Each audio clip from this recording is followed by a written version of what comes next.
just started getting stuck here. Truck would not shift into third, but it does have first and reverse.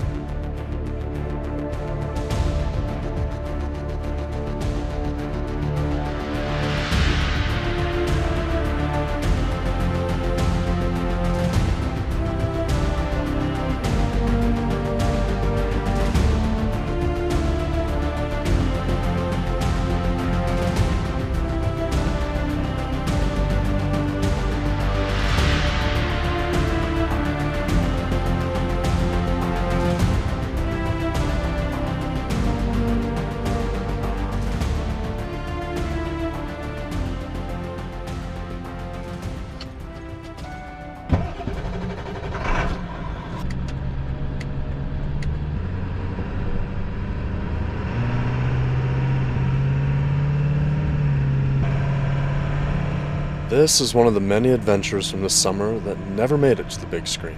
One of the dozens upon dozens of stories hidden within hundreds of gigabytes sitting on a hard drive in the AMBO. I do my best to tell the full story, but there's so much happening in the here and now, I doubt many of them will ever be told.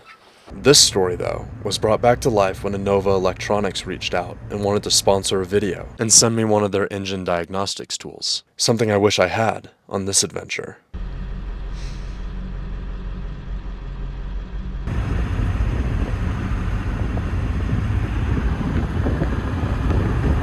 This whole area is getting kind of muddy. This is the road we're going on, Cow Creek. My truck's really heavy, don't have great tread. This is gonna be interesting. But I'm sensing that there's gonna be some mud in the future. Alrighty, we're going through it right now. This is mud.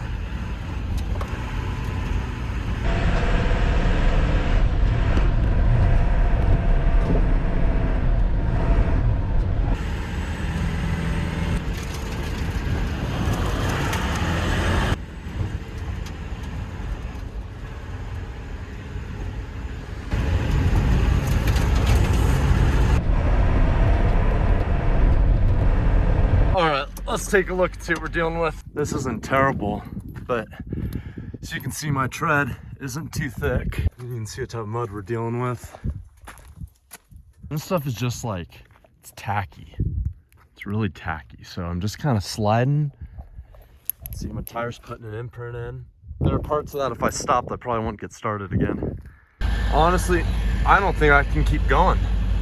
This looks too, this is too muddy. Well, I'd have to say we're committed now.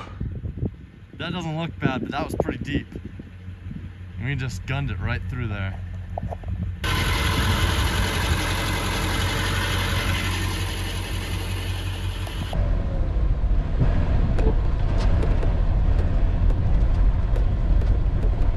There it is. We just started getting stuck here.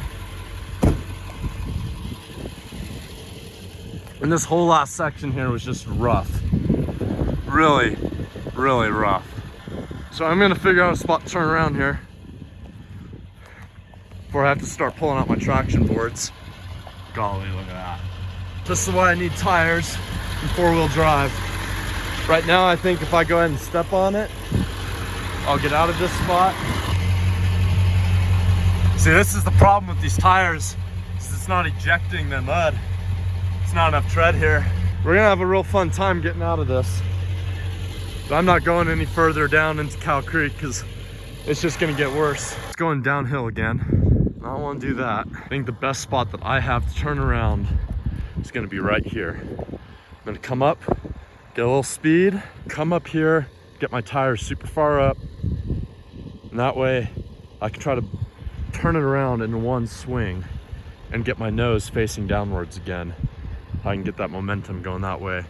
There's a decent chance I'm gonna have to break out the traction boards. It's ridiculous, my feet are like 25 pounds.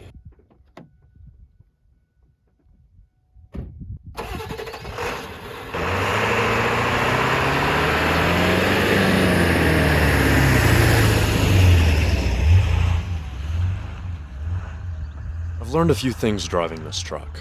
It's 12,000 pounds, and that weight actually works to its advantage most of the time. Despite not having four-wheel drive, I still get a ton of traction because of this. The tires were the main reason that I decided to turn around, just because at the end of the day, I didn't want to f*** around and find out.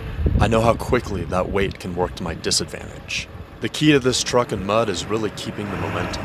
The moment I lose that momentum in the wrong spot, well, I'm stuck, and I'm breaking out the traction boards.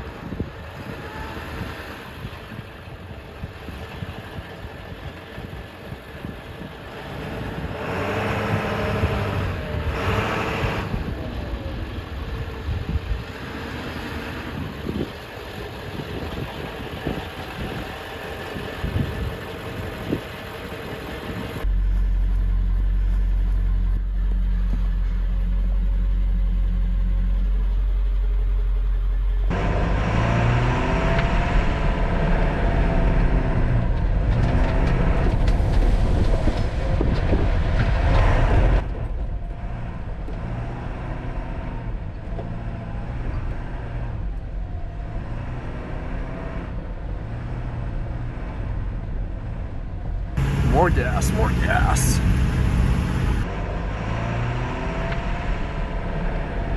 As much as I wanted to get back there and explore that creek and have a really cool campsite all to myself, I think I made the right choice by turning around. Something that may have influenced this decision was going to Orvis Hot Springs the night before. It was the first time I had paid for camping in about 4 months. And laying in a hot springs and private bathtubs and all that type of stuff for a full 24 hours, it doesn't really put you in the mood to break out the traction boards, get muddy, and do a recovery.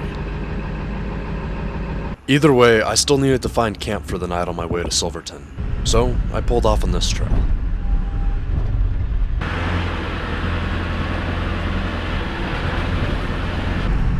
Okay, what are we getting ourselves into here? Sometimes you wonder if anyone's coming back for this stuff. Hello?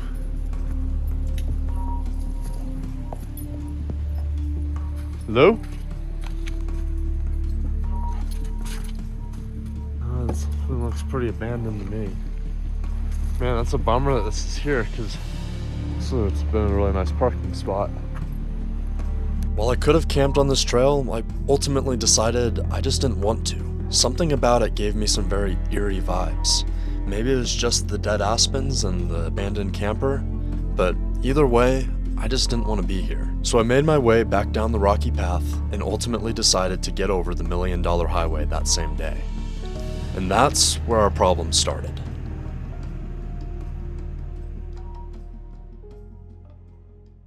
The $1 Million Highway, a 25-mile stretch of road etched into the side of sheer cliffs. It was named America's most dangerous highway, and if you drive it, you'd see why. Built in the 1880s to access the lucrative mines in Red Mountain, this road will make you grip the steering wheel.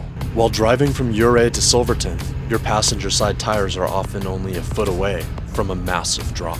And to make it even more nerve-wracking, you'll often see stress cracks in the road as it fights a constant battle with gravity. On steep grades like this, I usually put the truck into second gear and never take it out. You'd be hard-pressed to find a time when you'd ever get into third gear. But as I started to go down the other side, and there were some open stretches, I realized something wasn't quite right. The truck wasn't shifting into third gear. I pulled off at our campsite for the night, which was just a mile outside of Silverton, and I immediately got to work diagnosing the problem. As I was coming down the hill, I lost third and fourth gear. The truck would not shift into third, but it does have first and reverse. It's been about 6 months since this all happened, and the truck is perfectly fine. So what ended up happening? Why did I lose third and fourth gear? That's a pretty significant issue. All right, guys, I hope you don't mind. The truck's a little dirty. It does get used. This right here is the 4R100 4-speed automatic transmission, and this is a pretty good transmission in terms of a late 90s, early 2000s 4-speed automatic. Certainly a lot better than Dodge's 4-speed of the time, and it's about on par with the 4L80E, which is what GM was using. But this thing is a computer-controlled transmission, meaning that there is a computer that actually controls when this thing shifts, downshifts, all that type of stuff. There's a standalone computer called a TCM, or Transmission Control Module, and the engine also has a control module module called the ECM, or engine control module. I need to mention this. I learned something new about the truck today. This particular truck does not have a TCM, but it's part of the ECM. And when you have the engine control module also controlling the transmission, then it's called a PCM, or powertrain control module. I was really freaked out when this first happened, but I did some research on this transmission, and because I had first gear and reverse, I knew that the direct drive clutch was still engaged and working, so I hadn't blown anything up, but there could still be a stuck valve or something else that was causing this issue. Now, I mentioned the TCM because I should be able to plug a scanner into my OBD2 port on the truck, and I would be able to read any codes that's being stored in that TCM. When all this happened, my overdrive light was flashing, which is basically the equivalent of a check engine light for this transmission. The scanner that I keep on board won't read the transmission codes. So I really didn't know what was going on with this thing. I had to guess. And what I ended up finding is that there's a big plug on this side of the transmission that actually controls pretty much everything that goes on in here. And when I unplugged that plug, well, a bunch of water came out, which made sense considering I just drugged this entire thing through the mud that day. So I ended up going into Silverton and getting some dielectric grease from the hardware store, and I let this plug dry out for a full week before I plugged it back in again. And when I plugged it back in, I put some dielectric grease on the plug, which really reduces the chances of water getting in there in the future. I've been parked here for a week. I went through some mud. I think that might be the reason why this issue happened. I'm crossing my fingers that it's going to shift into third and fourth gear right now. The fact that I have reverse means that my direct drive clutch is still intact and the transmission isn't grenaded. But I might have a bad solenoid, stuck valve, or any other bad electronics. So we're just going to hope this thing shifts into third. This is going to be a very expensive repair out here in the middle of nowhere. Truck's moving fine in first gear, nothing weird there. We're gonna be able to tell here in a second when it wants to shift into second. Actually, when it wants to shift into third. All right, here's the moment that we find out if we have a real problem. About to get up to speed. About to find if it's gonna shift out of second. So there's first. We're in second. We're waiting for a 2 to 3 shift. I think that was it. Yep. We got third gear. Now let's see what happens when this transmission actually heats up. So that did end up solving the issue. The transmission worked completely fine after that, but there was still a problem. My overdrive light would still flash every time I turned on the truck for about a minute, and then it would go away. And I think the reason why this kept happening is that there was a code that was triggered with the transmission, and because I never unplugged the batteries, it was still being stored in the PCM. Now, recently I changed out my alternators on the truck and I unplugged the batteries for an extended period of time, and I think that cleared the code because I've never had this overdrive light flash again. And it's been several months now. And as I mentioned before, I do keep a code reader in my truck, and I've had this thing for a long time, but it won't read the transmission codes on this truck. And that's where INNOVA comes in. INNOVA sent me out their 5610 Bi-Directional Scanner, and this is something that I really wish I had on the truck when this happened, because I could have diagnosed the issue, pulled the code, and then went online and looked up that code and really had a better idea of what I was working with. Now, scanners like this are decently complex, and it's honestly something that I still have plenty to learn about. This is the type of tool that I've wanted to get for a long time, but I've just never gotten it. If you're a DIYer and you're working with vehicles that are 1996 to current, they're all going to be OBD2 ports. And if you have a scanner like this, you're able to connect it to an app on your phone, which is Bluetooth, and you're able to pull codes from Ford, from GM. They all have their different codes, and this little guy won't pull all those codes. So today we're finally going to put this issue to rest. I'm going to plug this in and find out if there's anything else being stored on the truck. So I started out by doing a little bit of research on this tool, watching some YouTube videos and getting myself familiar. Then I downloaded the app for this thing because it is Bluetooth compatible, and it had 8.4 thousand ratings and a 4.7 star review, which I don't know about you guys, but if I buy a tool and its supporting app has that many reviews and that high of a rating, that's a pretty good sign to me. Now it's time to plug it in. We're just gonna take this guy and plug it into our port down here. Okay, it's linking up right now. This is telling me that there's no codes or any issues being stored in the computer right now. And that's it. This issue is finally put to rest. When you're out here and you're in these small towns, there isn't a lot of places to get repairs and get your vehicle worked on. And if something does happen, most of the time it's going to be real expensive. This channel is about getting out and exploring on a budget. Part of doing that means educating yourself and being more and more self-reliant. Having a tool like this on board and really learning how to use it, well, that's just another step in being more prepared and more self-reliant when I'm out here. What happened to this old 24-year-old truck could have happened to any truck, even a new one. It got muddy, it got wet, and it ended up being a very simple fix. At the end of the day, if you're gonna do this, if you're gonna get out and explore in a vehicle, you're gonna get tested. So be prepared to learn, or have deep pockets. Your choice. Now, if you guys didn't already know this, I'm gonna be giving this truck away in 2024. There's gonna be a giveaway and you could win this truck for really cheap. And a large chunk of the proceeds is gonna go towards a nonprofit that helps keep our public lands open and available to all of us. Guys, if you do wanna win this truck, go ahead and check out the link down in the description to sign up to be notified when that begins. That's not an entry or an actual sign up. It's just signing up to be notified when this starts so you don't miss this opportunity. And guys, I don't personally have deep pockets. This is something I'm doing because I really believe in the overall mission at the end of the day to help keep our public lands open. And you know, it's a little bit of a gamble for me.